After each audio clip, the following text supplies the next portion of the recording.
Good evening, Sword Family, and welcome to the all-food edition of the Teahouse. We almost always talk about food at some point in the chat, and since we just had Thanksgiving a couple of days ago, I figure that we can have a show entirely dedicated just to food.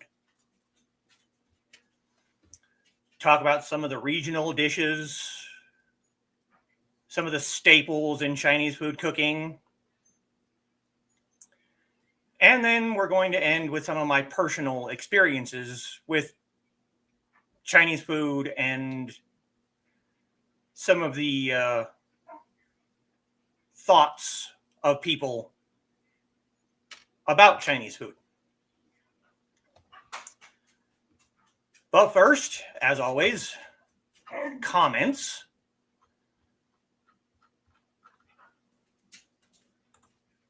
And first through the door is Kitty this time. Evening all. Good evening, Kitty.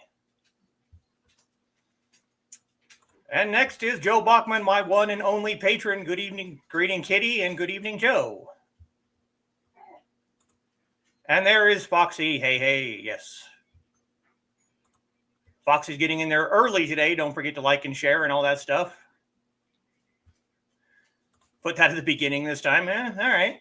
That works. And Sarah is here. Evening. Good evening, Sarah. And Kitty says, let's see what's in the thumbnail. I see prawn toast, noodles, sesame chicken, fried rice, and egg rolls. Except that's the wrong rolls. But good enough. Yes. Hello, Inigo. Hello. I'm trying to stream right now, so you need to behave yourself. And Carl is joining us. Good evening, everyone. Good evening, Carl. And Sarah greeting Carl. And Carl smiling at Sarah. Foxy hopes everyone brought their appetites. Carl already ate. That's fine.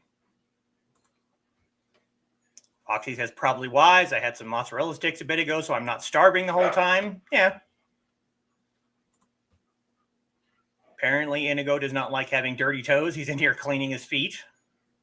Okay. And Joe says the place we ordered Chinese food from tonight said it would be 45 minutes. Apparently, they meant 4 to 5 minutes because it was less than 20 minutes before they got here. Hey, don't complain. And there's Trey. Hey, all. Hello, Trey. Nice. What you get? And Kitty says she's got some egg flour soup and dumplings, but at least they're not trauma dumplings. Oh, yes, the trauma dumplings. Ooh. Tangerine chicken, white rice, and egg roll for Trey. Nice, nice. Joe had shrimp fried rice and 2 egg rolls. All right. That's a pretty decent Chinese meal. And Carl LOLing. And of course, we had to order the crab rangoon and pot stickers. Pot stickers are, yeah. Carl says for once we didn't go to the Chinese buffet for Thanksgiving, but ate at home. Well, yeah. And Foxy says, sounds good other than the shrimp and crab. Unfortunately, shellfish doesn't agree with her. Almost said selfish. That would have been... And Donna is joining us. Hey, everyone. Hello, Donna. And pot stickers are some of Foxy's favorites, and mine, too. Well, we'll get into a little bit of pot sticker talk. Donna says, Carl, we need to go to the place downtown so we can bring some home. Carl says, okay. 2-minute warning from Kitty. Dan is joining us. Good evening, Dan. Evening, Dan. Ready for a drool-worthy show? Oh, boy. Donna greets Dan, and Trey greets Dan. Donna says, don't forget to like and share. And Donna greeting me. Hello. Inigo is hyper, so you might see more of him this evening. Yeah, he's already made a minor appearance. Trey greeting the pupper. Sarah says, I'll puppy sit while I'm listening to you read off comments and teach us things. Sarah agrees pot stickers. Pupper smells food, whether just fed or not. Yeah, I just gave him a scoop of food almost literally right before I started the stream. So hopefully he'll chill out and, go eat. But if he pops up every once in a while, you'll see him right about here. You'll see his head. Maybe a little bit lower. Because he likes to jump up on the side of my chair right here, stick his head right here, and then chew on me when I'm trying to pet him. Thesis prefers his pot sticker steamed. I like mine pan-fried and crispy. This is true. And Sarah is smart and likes them steamed as well. I even have right up there, that box right on top of my refrigerator is a bamboo steamer, which I haven't used in a while, so I probably should. I knew it. They act like they've never been fed when they smell human food. Yeah. That's just like pets in general, though, isn't it? Learning his manners when begging. Most of the time. We just need to teach him, not to wake us up at 6 o'clock in the morning. And roll all over us and chew on our hands until one of us gets out of bed to take him out. Okay. Food. Everyone loves food. Most people love Chinese food. If you don't, you're wrong. But there are certain foods that are just kind of staples in Chinese cooking. Obviously, rice, steamed, usually white rice, but you can also get sticky rice, which you can use to make rice balls, which are awesome. If you've never had a rice ball, you should remedy that as soon as you can. And right next to rice is noodles. Most Chinese dishes, especially in America, will be served with rice or noodles. Noodles are not terribly difficult to make if you know what you're doing. Noodles are a good luck food. On your birthday, you're supposed to have what's called shoumian, which is longevity noodles. And if, you're supposed to have the longest noodles in that dish to symbolize a long life. So that's kind of like, Italian cooking. You're not supposed to break the pasta. You want long noodles and longevity noodles. Otherwise, it's bad luck. You also have wheat and flour. Wheat can be used to make noodles, bread, dumplings, steamed buns, your jiaozi, which are dumplings, your mantou, which are just steamed buns, You can't have those without wheat. The noodles are generally made with eggs and rice flour. So eggs are they might not necessarily be a staple food, but they are necessary food. And then you have my least favorite thing. I've never eaten it. I never will eat it. But tofu. If you don't want meat in your dishes, you can substitute tofu. And people are always saying that tofu doesn't taste like anything. It just tastes like whatever sauces they have. But anyone who has been to a Chinese market or been to an outdoor market where they're selling food, people will sell stinky tofu. I don't want to eat anything that smells like a porta potty. I cannot do stinky tofu. It makes me nauseous just to think about it.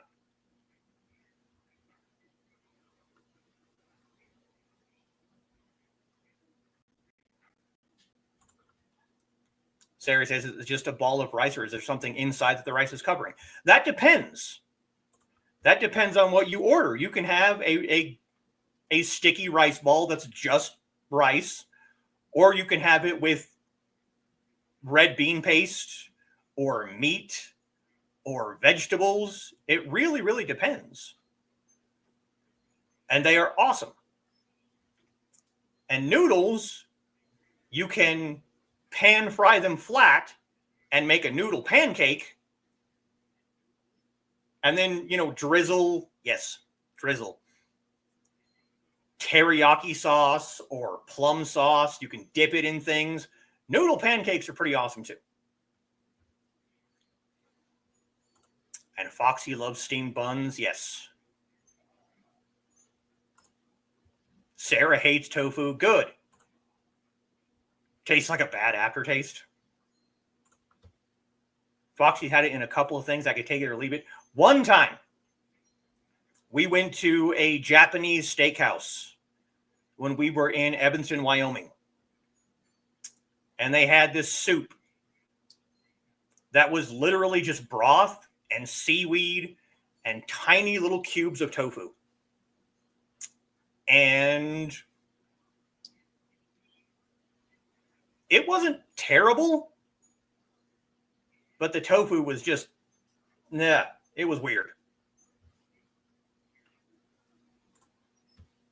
Trey has to marinate tofu to use it. Yeah. Carl has never smelled stinky tofu. You don't want to. You don't want to. And along with that, if you ever see durian, Durian, it is a fruit that is eaten in some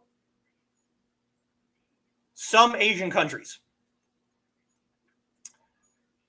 Right there next to stinky tofu, it smells bad.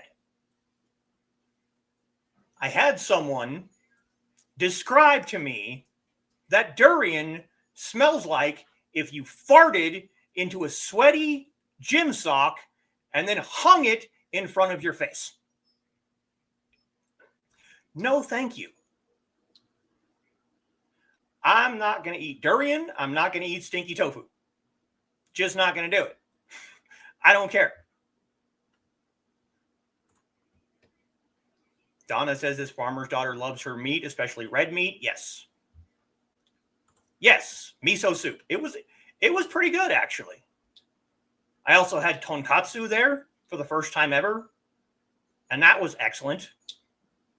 It's just pork hammered really flat and then breaded, and they give you this dipping sauce with it. I have no idea what was in the dipping sauce, but damn, it was good stuff. Yes, miso soup. Yeah, descriptive. I know. I have some interesting friends. I have some creative friends. It is what it is. But tofu is made from soybeans, which is an alternative protein, and also gives us soy milk and soy paste and soy oil and my father's all-time favorite condiment, soy sauce. This man cannot eat any Asian food without soy sauce. Doesn't matter what it is. Every time we go to any Asian restaurant, the first thing he does, before he even sits down, is locates the bottle of soy sauce. Now, yes, soy sauce is good. I'm not gonna knock soy sauce. Soy sauce is a base that I use in my teriyaki sauce. I use it as a base for my lettuce wraps. Soy sauce is good. But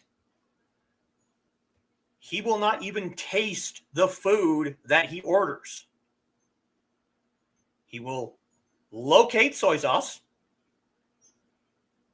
If there's no soy sauce on the table, he will ask for soy sauce. If they don't give him soy sauce, he will leave. Incoming dog. There he is. There's the pupper.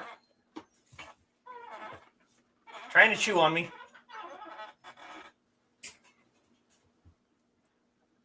The only thing he really will order is usually some kind of noodle dish.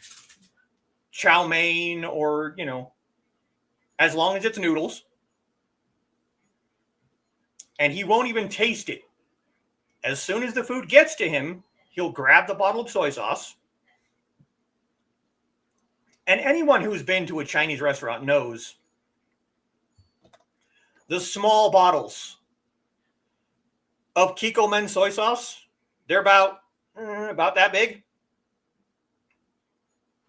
This man will empty about half, if not 3/4 of that bottle into his noodles.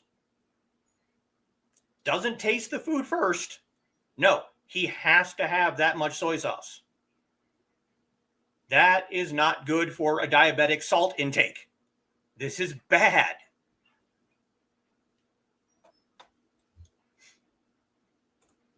Foxy says I can do a little soy sauce, but this man drowns his food in it. OMG, the sodium. Yes.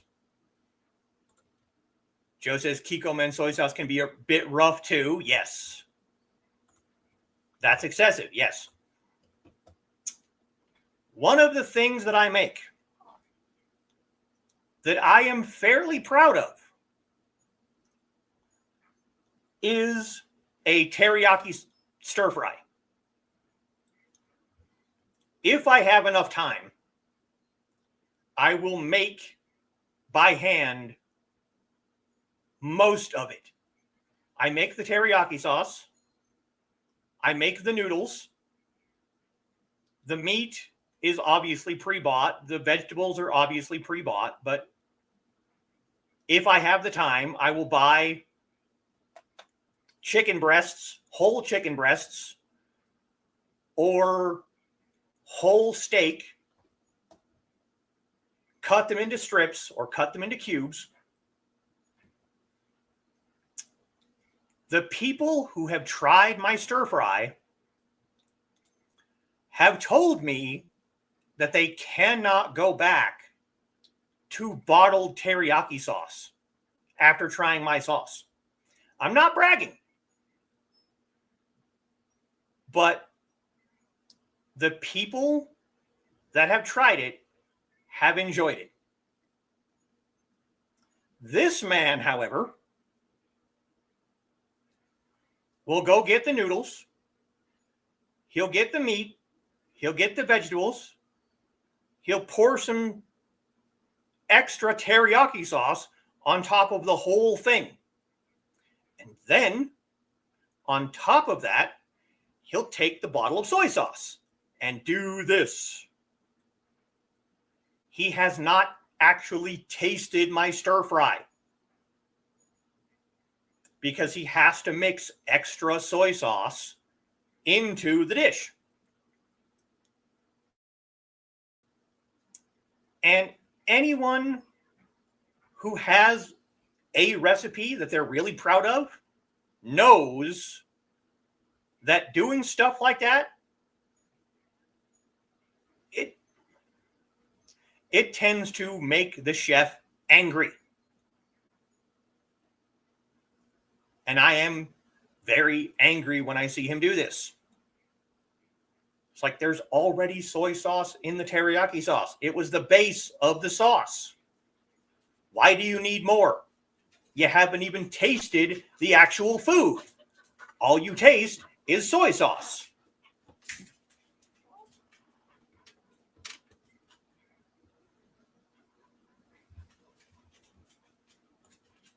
Lots of sodium turns Sarah into a bloatation device. Yeah. Soy sauce is the only thing with soy I can consume, but not like that. Soybeans are gross. I've never tried like just soybeans. I've never tried that, but plants are itchy. Of course, the green thumb would know this. Carl says, Sarah, you live in the soy capital of the U.S. Never mix soy and teriyaki. Like I said, soy sauce is the base of the sauce. You start with soy sauce and water. That's your base. So I don't know why he has to add extra. Sounds like he's just looking for something to eat the soy sauce. And you're not wrong. Soybeans can be roasted with melted butter and a light dash or two of salt, eaten like peanuts. Okay. Sarah says, I know, Carl, I avoid anything that has a soy flavor to it. Donna has raised soybeans, eaten plenty of raw soybeans. Okay. Foxy has two. Exactly. Walking through the fields are itchy. Hear Happy Pupper breathe, want to play with him. This is actually the first time that I can honestly think of that since we've had him that he's made this much appearance when I've been on stream. He's usually hiding back there with her. Soy milk, OMG, no. Soy milk, I've never drank it straight, but I have put it in other things. And it's not something I would go out of my way to try. But, I don't know. Playing tug. Yeah, he's running back and forth between the two of us. What are you doing, Pupper? Hi, buddy.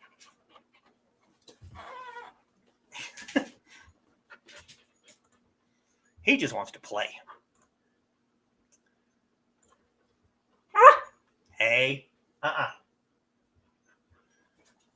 Vegetables are a pretty good staple.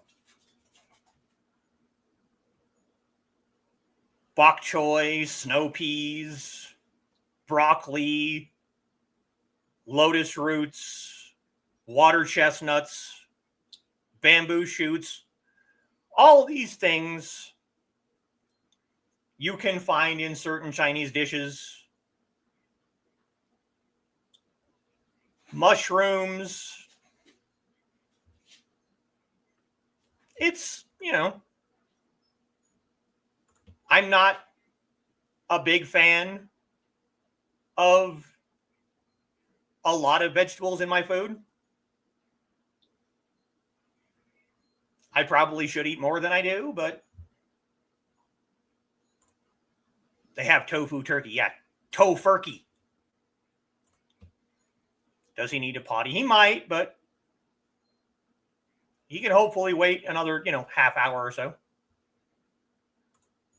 Puppers just need to have fun. And I'm actually glad to see this. Because when we first got him, he was calm, but it was a weird calm. And he was afraid of everything. Like the day we picked him up and brought him home, he did not want to come in the door. I had to literally pick him up and bring him in the front door. He was not going to come in this apartment the first time.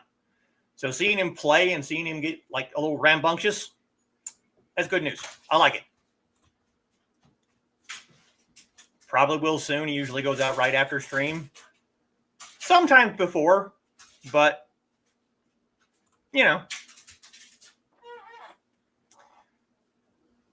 Seasonings. You'll find quite a bit of ginger,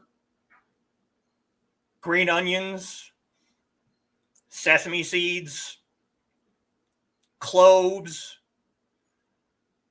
cinnamon, star anise. Depending on which region you're in, they will have different seasonings added to their food. One thing that I do not own, and I should, because it is also a staple in Chinese food, is 5-spice. Chinese 5-spice. 5-spice is usually, maybe not always, but usually made up of Szechuan peppercorn, cloves, cinnamon, fennel, and star anise. I do not have any 5-spice. Don't know. Then you have sauces, hoisin sauce, yellow bean sauce, oyster sauce, fish sauce, teriyaki sauce, plum sauce. There are quite a few sauces.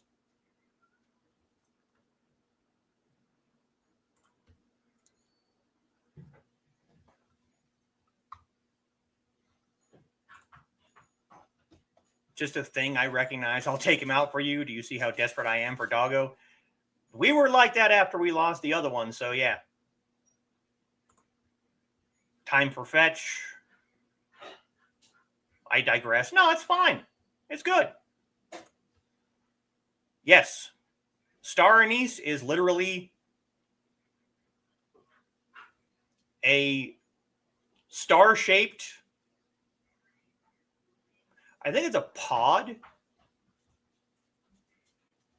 I think. Poison sauce. No. Hoisin sauce. Hoisin is usually the basis in char siu, which is a pork dish. Pork is actually, surprisingly enough, the most commonly consumed meat in China.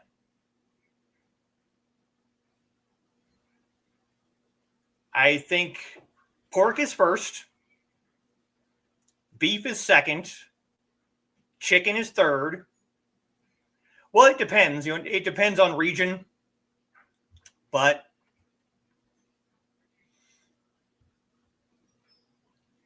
you have soup, egg flour soup, like Kitty mentioned earlier. I love egg flour soup.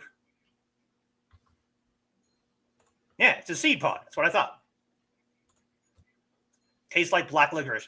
I've never had it straight, so I don't know about that.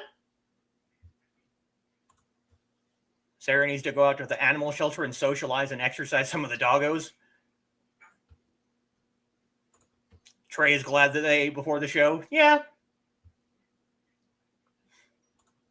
Poison sauce. Yeah. It does kind of sound like poison sauce.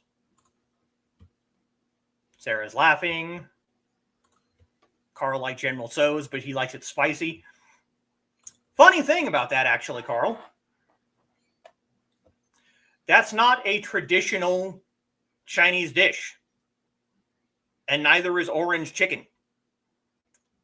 They were invented over here in America, but the basis of the idea is a different Chinese dish. They just had to alter it for an American palate. Just a little information for you right there. And after we're done here, I'm having some General Chicken for my dinner. I'm going to stick the chicken in the air fryer right behind that lamp. I love air frying my chicken because it makes the outside crispy, but the inside is still moist and juicy. Love that. It's great. Good to learn. Yeah, there you go. We mentioned miso soup, egg flour soup, desserts. You can have my favorite of all time, mooncakes. Mooncakes are awesome. I love mooncakes. I have a mooncake press. I want to make mooncakes. But one of the ingredients you need for the dough is Chinese rice wine that you cannot get in this tiny little southeastern Utah mountain town. I would have to drive at least an hour and a half away to get to a Chinese market to get some Chinese rice wine to make mooncakes. Now, if you've never seen a mooncake before, there are several different variations.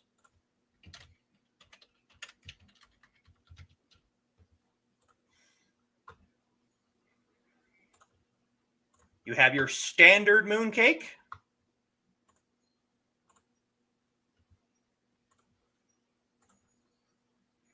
See if we can bring this up.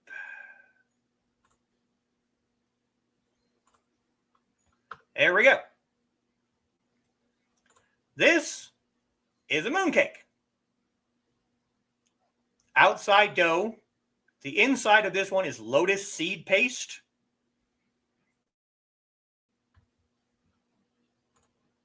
See if they have a... That one has an egg yolk in the center. They don't always. So if you don't like eggs, it's not a problem.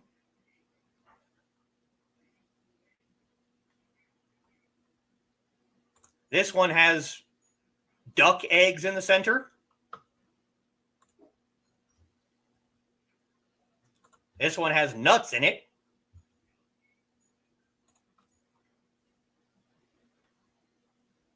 This one has minced pork in it. That's not really much of a mooncake. That's more of a dumpling.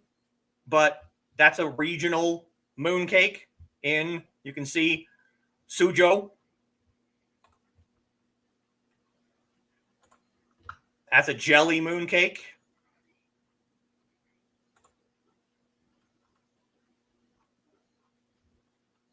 Here we go. These are snow skin mooncakes. They have a different outer crust, and these are more of like a dessert mooncake, you know? They are usually filled with some kind of fruit instead of like the savory stuff that you have in other mooncakes.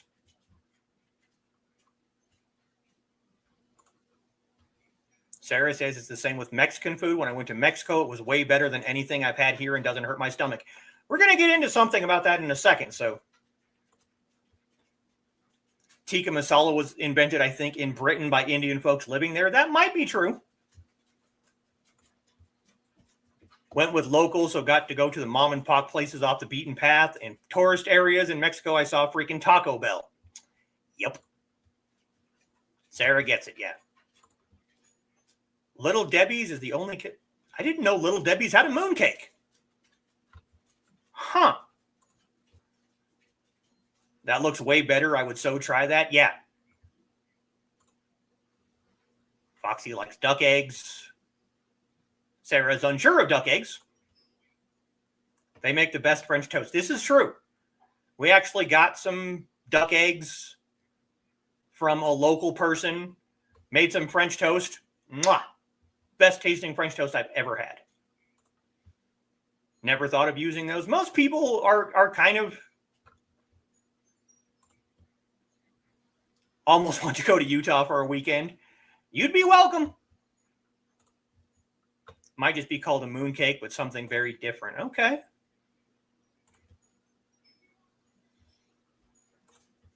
Think Little Debbie's are a moon pie. That might be. That might be. I have a recipe. Not sure if it was Little Debbie specifically, but you're right. Okay. Yeah. Moon pies are something completely different. They're not bad, but yeah. But these, you can see this one is blueberry and this one is lychee. Lychees are my favorite fruit. If you've never had one and you have like a Chinese market nearby, go buy some. Because, wow. There is a place here in our town that used to be a buffet. It's not anymore. That place unfortunately closed during COVID. But it was a buffet. You could go in and pay for your lunch or pay for your dinner and eat whatever you wanted. And in the dessert section, they had lychees and loquats. Just little fruits. Loquats are amazing. I have never been able to find one since that place closed. It's reopened as a different place now. It's no longer a buffet, but they still have really, really excellent egg flour soup. And most of the dishes that I've tried are great. Anybody who comes down here, we're going to take you to the Chinese food place. You're going to get some good stuff. Now we can talk a little bit about some of the regional foods. There are 8 great traditions in Chinese cuisine. You have, obviously, how's my door lock? You have the north, south, east, and west. But those have been expanded to cover more areas because they're not all the same. So first, you have Cantonese food, or Guangdong. In that region, they emphasize the minimal use of sauce so that you're tasting the original taste of the food. Cantonese food is known for dim sum, which is kind of an overall branch of food. They have small portions of really hearty dishes. They fry, they steam, they bake. Most dumplings that you see are actually based on Cantonese cuisine because it's a small, bite-sized food with a hearty filling.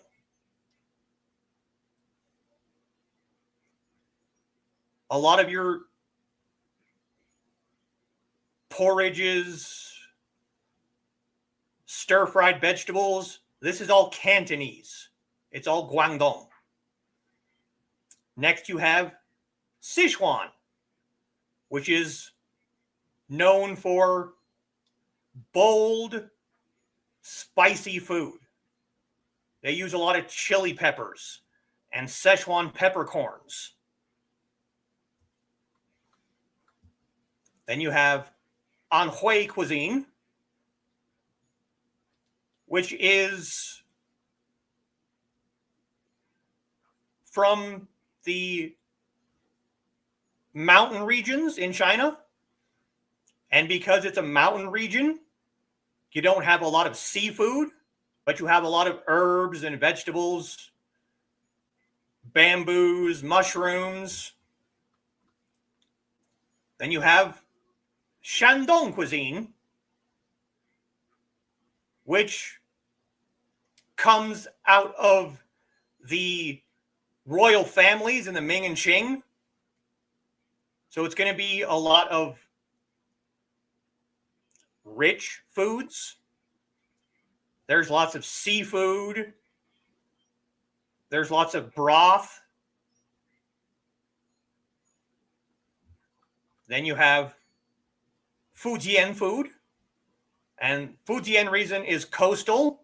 So again, lots and lots of seafood. And they use things that enhance the flavor and aroma and texture of the seafood. Next, you have Jiangsu, which salted duck, pork heels, crab shell meatballs, jerky strips. And then you have Hunan, which, like the Szechuan, are known for spicy food. But they're also known for the aromas and colors.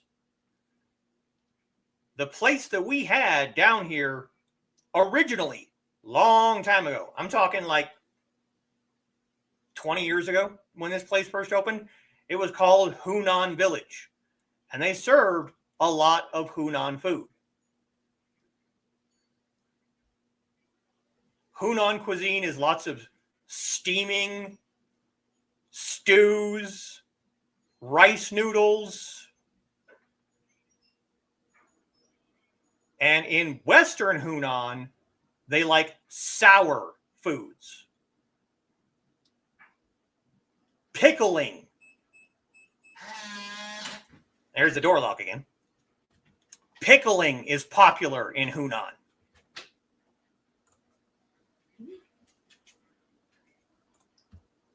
Poison sauce and moon pies, combine the two. No, thank you.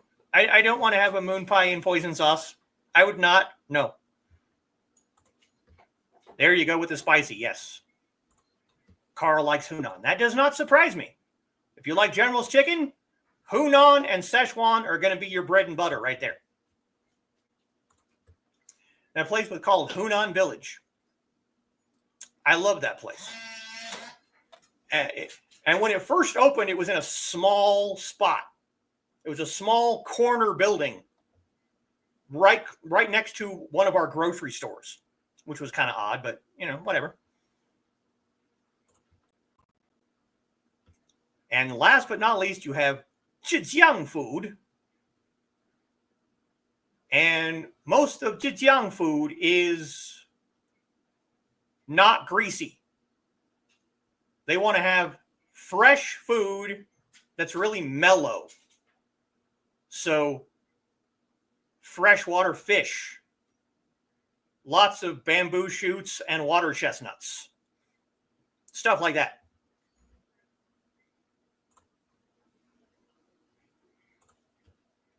And he didn't make it till end of the stream. Yeah, I kind of wondered with the way he was getting kind of frantic. That's most of your regions. Obviously, there's more. But a lot of the other regions are going to be based on or similar to the 8 treasure regions. So, if you like spicy, you want Szechuan or Hunan.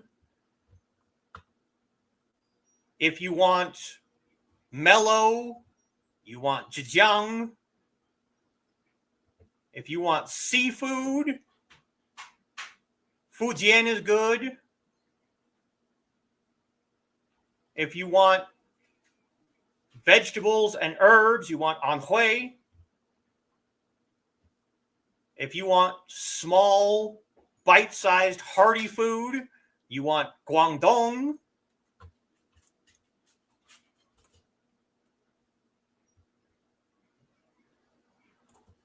Foxy comes back in when I'm talking about Hunan Village. Bless your heart, poor pup. Sarah called it with the puppy. Yeah. 27 degrees feels like 21. Yeah. Burr, yeah. Are there places where people can get a mix? I'm guessing so, but not so sure. Absolutely you can. Especially now. Especially now, if you go to places that are like big tourist, no, not even necessarily tourist, but places like Hong Kong that are kind of a cultural melting pot, Taiwan too, you can get a mix in places like that. Port cities that had a lot of influx of people would have mixes of foods because you'd want to be able to have your outsiders come in and still be like, I can get my hometown food here. So yeah, absolutely you get a mix. Also ate all of his dinner, so I knew he'd want to go out soon. Very cool. Yes. Okay. So for the last 10 minutes or so, I'm going to talk a little bit about my experience with Chinese food. When I was younger, we had one Chinese food restaurant in town. It was called China City. And it was all that I knew of Chinese food until Hunan Village opened. But none of the food there tasted quite right. Have you ever eaten something, especially a foreign food, and something in your brain just goes, it's good, but something's just not quite right about it? That's how I felt about every single thing I tried from China City, except for their egg flour soup. Their egg flour soup was excellent. After a while, that was the only thing I would get from that place. We'd go out there for dinner, and I'd get a big bowl of egg flour soup. They didn't call it that. That should have been my first clue that there was something wrong with this restaurant. They just called, you'd go in there and you'd order soup, and they'd go, American or Chinese? If you got the Chinese soup, they'd bring you egg flour soup.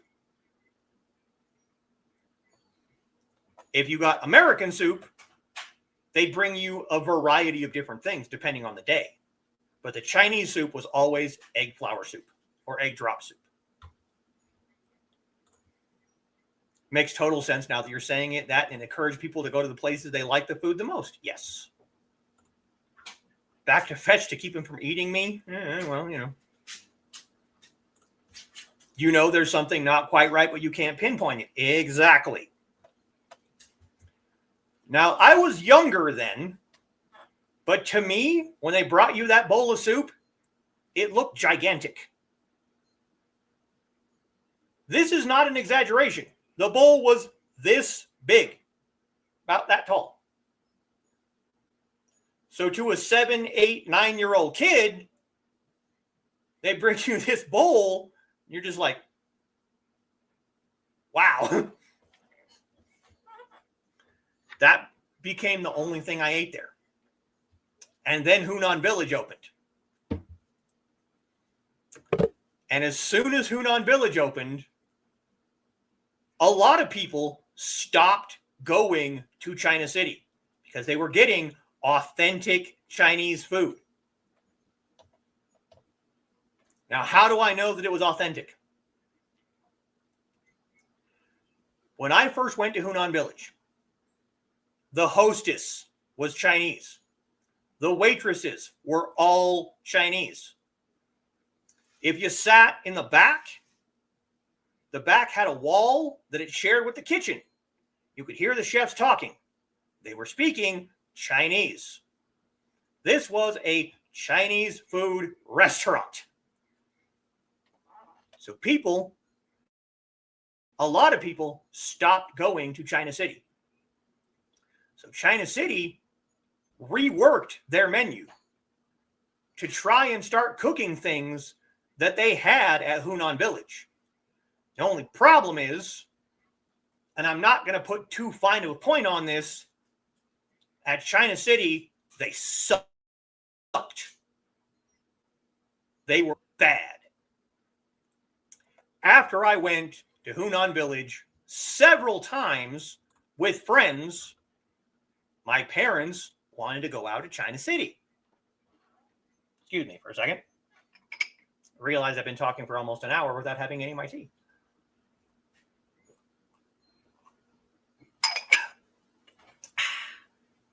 Wild berry. I love this stuff. Obviously, tea. Tea is definitely a staple.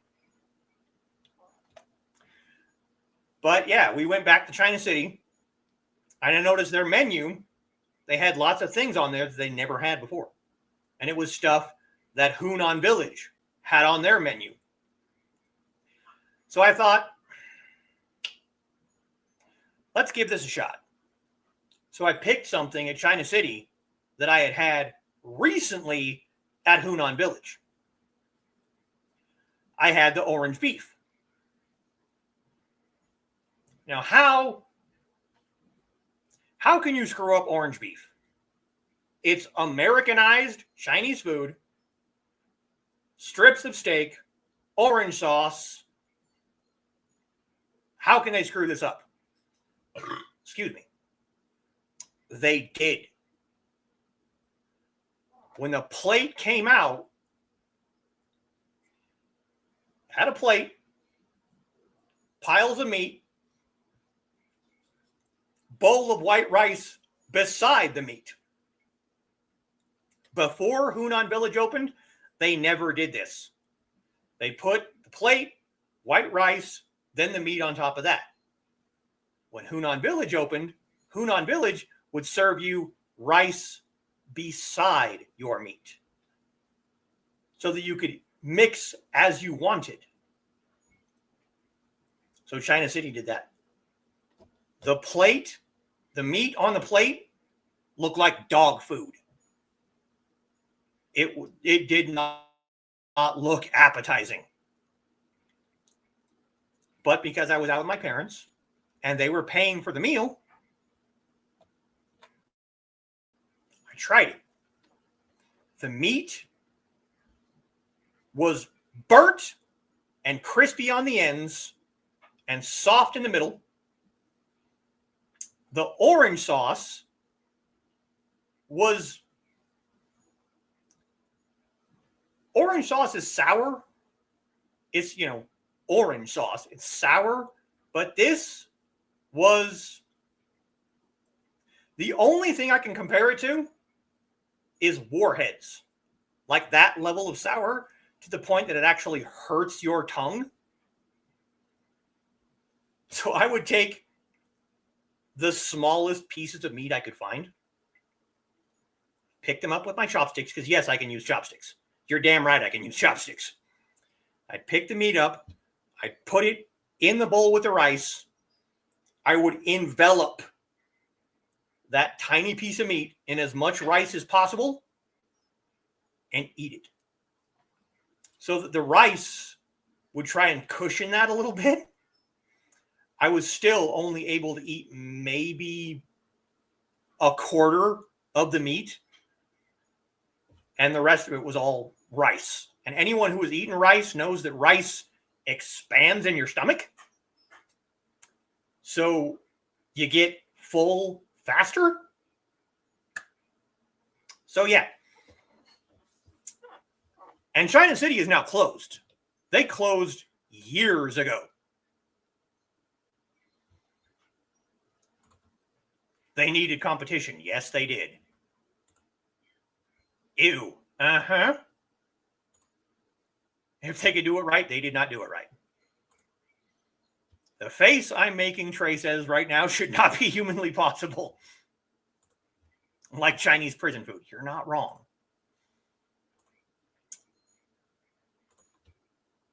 Miss Hunan, though, all you can eat. And Hunan Village went through several different variations. Like I said, it started in a smaller space. It moved into a bigger space. And then it went to a buffet style. But then COVID and Asian racism, brought about by a certain president, people stopped eating there and they closed down. So another place opened up in the same spot that was a fusion restaurant. It was Chinese fusion. And it was good, but it wasn't as good. And now it's a whole different restaurant. But once I noticed the difference between China City and Hunan Village, or, you know, the buffet. Yes, and the Chinese fusion place changed their menu all the time. That probably didn't help, but they also closed during COVID. But comparing Hunan Village and China City, I noticed things. With Hunan Village, like I said, hostess, waitresses, chefs, all Chinese. The Chinese food place now, hostess, most of the waitresses, chefs, all Chinese. China City, almost entirely staff their waitresses with attractive young women from the area. It gets people in the door. I get it, whatever. The hostess, same thing. Attractive, younger women. But if you walk past the kitchen, the chefs in the back of the restaurant were speaking Spanish. Not Chinese, not English, Spanish.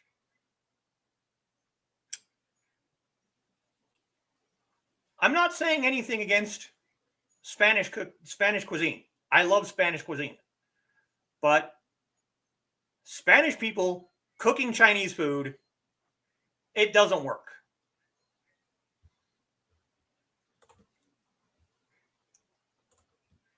That would get frustrating if you found something you liked and then it wasn't on the menu the next times. Yes. Like the Chinese version of Hooters. You're not wrong. You're not wrong. Getting hysterical. Now you know why China City is closed. The building itself is not even there anymore. The building was empty for, I'm going to say, 3 years before they tore the place down. It's just an empty lot now. It's gone. However, as a last little story before we end for the night, this ties in, I promise you. It's going to sound like a complete tangent, but it ties in, trust me. Back to Tug.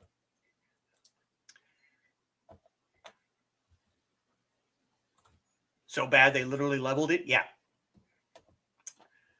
I was at a friend of an acquaintance's house. We went over there to do some tabletop RPG. We spent the entire night, starting at like 7 o'clock until like 1 o'clock in the morning, building character sheets. I'm talking like 6.5 hours just building a character. We never actually played the game. It might have been Vampire the Masquerade. Maybe. But I honestly do not remember. And while we're building our characters, we're talking to each other. We're getting to know each other because this is the first time I'd ever been to this person's house. I say house. It was a trailer in a trailer park. But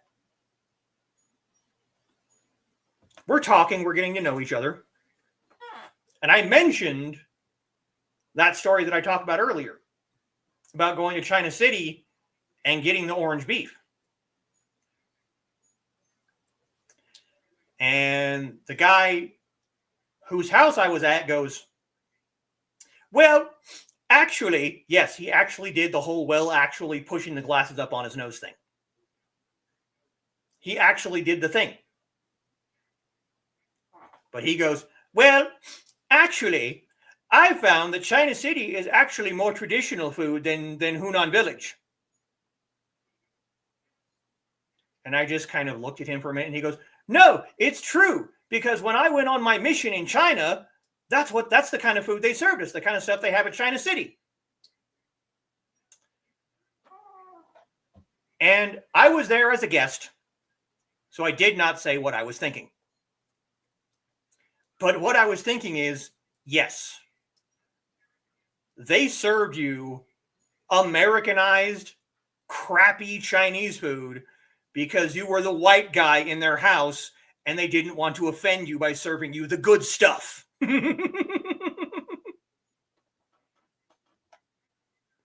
I didn't say it, but I thought it.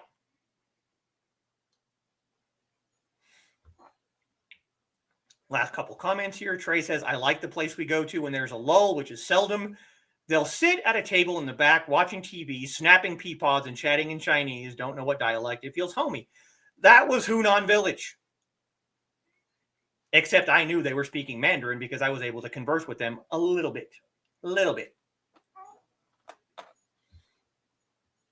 Sarah says Vampire the Masquerade is her favorite. Why am I not surprised, Sarah? That does not surprise me in the least. Not a bad thing. Not a bad thing at all. But it does not surprise me. One last thing. I'm sure most of the people in the chat over here are aware, but I've been brushing up on my Chinese through a language app called Duolingo. They only have Mandarin. They do not have regional dialects. They do not have Cantonese. It's all in Mandarin.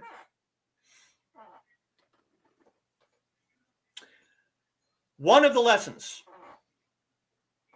that they teach you early on in your path is food.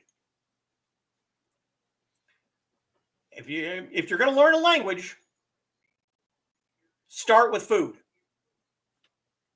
Start with food.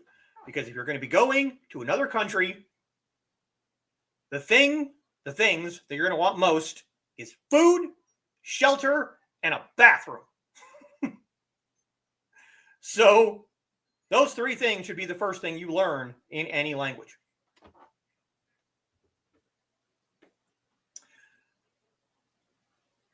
And there's one sentence that pops up in the food lesson that makes me and anyone else laugh.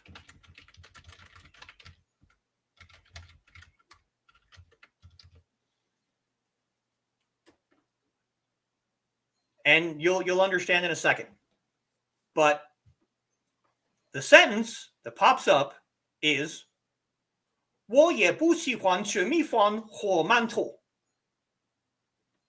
Now, what does that mean? We're going to break it down for you.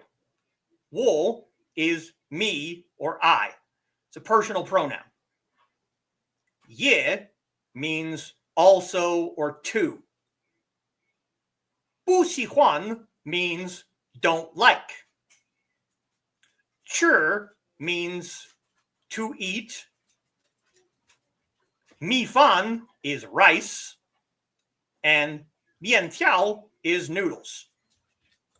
So the sentence that they teach you is, I also don't like to eat rice or noodles.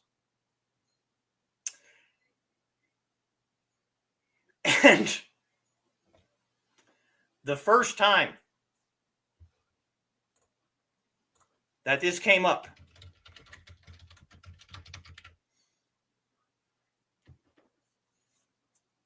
the only thought that popped up in my head after reading and translating that sentence, my brain goes, 你认识中国人吗? Which means, are you even Chinese? And Foxy says, oh no, I knew you'd bring this up. Yes. You learn on Duolingo a sentence that means, I also don't like rice or noodles. And to that I say, are you even Chinese? Okay. We are just barely over the hour, and I do still need to go get my food. So that's it for tonight. Thank everyone for coming. Thank the people who may watch this in the future. Thank the commenters. Thank my Patreon, Joe Bachman. I'm a bad person because I didn't have my banner up this entire time. Oh my God. There it is. You can check out my photographs at deviantart.com/bladedthesis. You can check out all of my links at indiecd.org/about-bladed-thesis. You can join the Sword family at patreon.com/bladedthesis or buy a shirt at bonfire.com/store/the-teahouse. Didn't have my banner up. Shame on me. Last few comments. Sarah says, right, LARP a bit is where I spent the time getting together with my other brother from another mother. Nice. Went to LARP after doing tabletop, collecting the clan novels, both Dark Ages and more current. Good. Carl says, good show. Everyone have a good evening. Joe says, great show as always. Thank you, Joe. And again, thank you for being my patron. Sarah says, good Lord, more links will be found. I have no doubt. Oh, I have no doubt either. Sarah says, great show. Thank you. Dan says, good night and great show. Thank you. Donna says, very interesting. Sarah says, most random things unexpectedly, which is becoming more expected. Yeah. So next Saturday, we will be into December 7th. So I'm going to be doing a show about gift ideas. Yes, I'm stealing Nick's show from not yesterday, but last. Was it yesterday? No, I think it was, yeah. I'm stealing Nick's idea from a couple of weeks ago on the Historical Fencing Guild. Hi, Nick. If you watch this later, hello. Most welcome. Foxy wants some stir fry. Maybe later on this week. Or next week, actually. Sarah is laughing. So yeah, December 7th, gift ideas for the Chinese swordsman in your life. December 14th will be tea time with our own Richie Asplin Jr. Homemade stir fry is yummy. Thank you, babe. I'm glad that you like it. Again, anyone who comes down here to visit, if you want stir fry, let me know. Let me know ahead of time, a little bit ahead of time, so I can get together some stuff. Sarah will clean.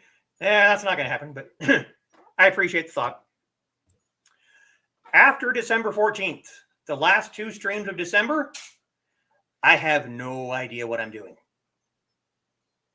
I know I have 3 weeks to think about it, but I really don't know what I'm doing, which is unusual because for the last 2 months, I had the entire month penciled out before I even started.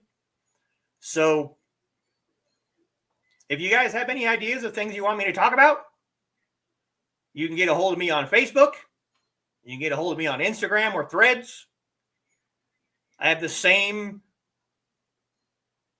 login on all of them right here. Same thing. So if you come up with anything you want me to talk about, anything at all, just let me know. But thank you all for listening to me ramble for over an hour about Chinese food. And I will see you all next week. 再见。